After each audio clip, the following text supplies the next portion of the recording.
I never thought my life would go in this direction. All I wanted was to sit in my self-pity and drink my sorrows away. Now I find myself here on the other side of the counter, pouring out the drinks and listening to the sad stories of my new patrons. I own a bar out in the middle of nowhere. That might sound like a career path I decided to pursue on my own, but it isn't. What began as a chance encounter turned into my own personal prison. It all started after I decided to go cruising in the middle of the night. It had been a rough day, to say the least. My entire world had just shattered. Being fired from my job, my partner walking out on me, and the entire town thinking I was guilty of a crime I was absolutely innocent of.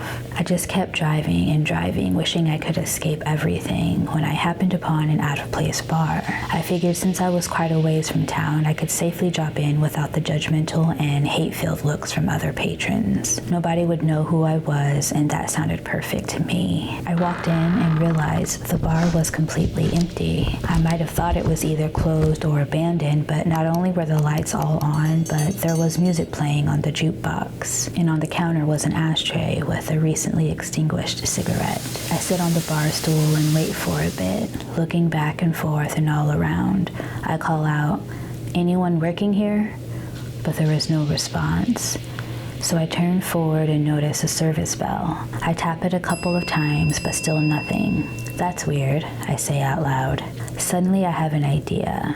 No one was around, so no one would know. I walk around to behind the counter and help myself to a glass. It was so refreshing. Suddenly, in walks a woman, looking like absolute hell.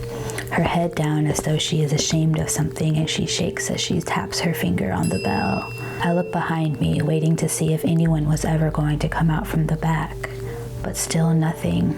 "Well?" she asks, annoyance on top of sorrow.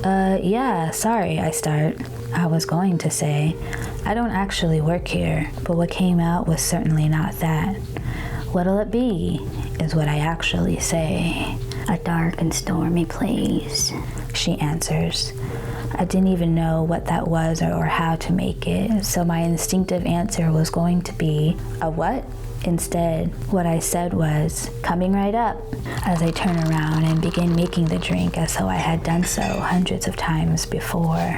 It was as though my body took over and knew things that my brain didn't. "What the hell is happening?" I thought out loud, cringing as I realized that the woman likely heard me. "Yeah, today sure has been death for me," she responds, gulping the drink down instantly. "Connor, that son of a, finally went through with it." I had no idea who Connor was, but still I respond with, "Oh?" "Yep. After years and years of big talk and threats, the bastard finally went and did it." She then proceeds to move her long hair, which had been covering her face, to reveal horror.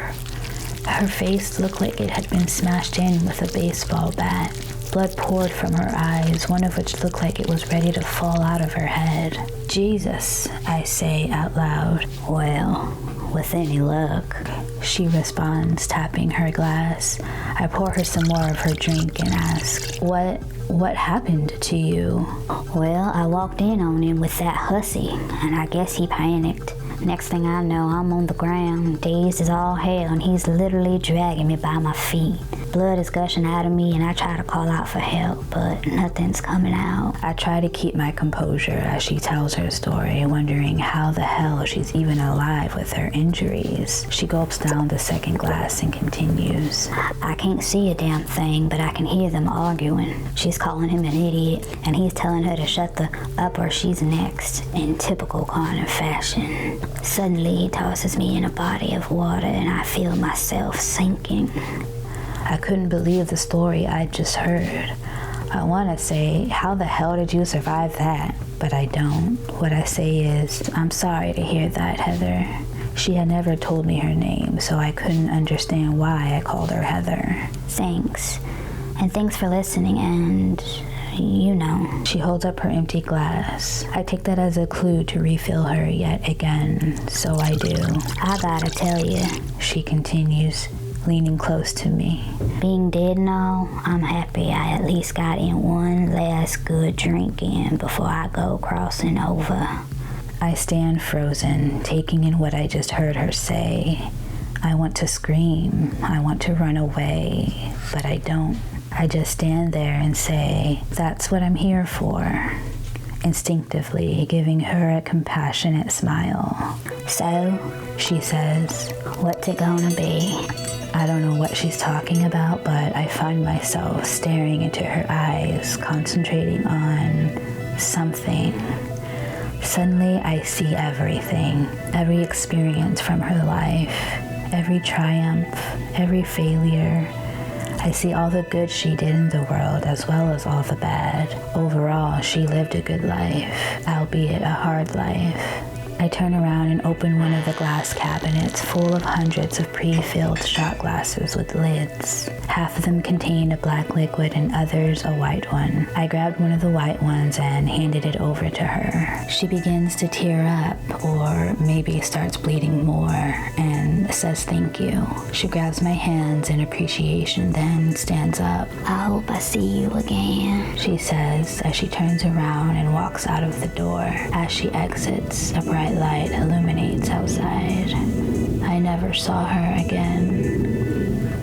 From that point on, I was running the bar. Heather was the first of many patrons that, to this day, come to me. The one thing that they do all have in common is that they are no longer among the living. I am their last stop before venturing into the afterlife. I offer them a drink. They tell me how they died, and I look into their soul. I am their judgment, and I send them along their way to whatever awaits them. After a while, I've managed to perfectly control my speech and actions, as I now know what should and shouldn't be said and done. It's not so bad. In fact, it's significantly better than the way my life was going. I have my own room and bed, internet connection, and an endless supply of food and drink that seems to constantly replenish itself.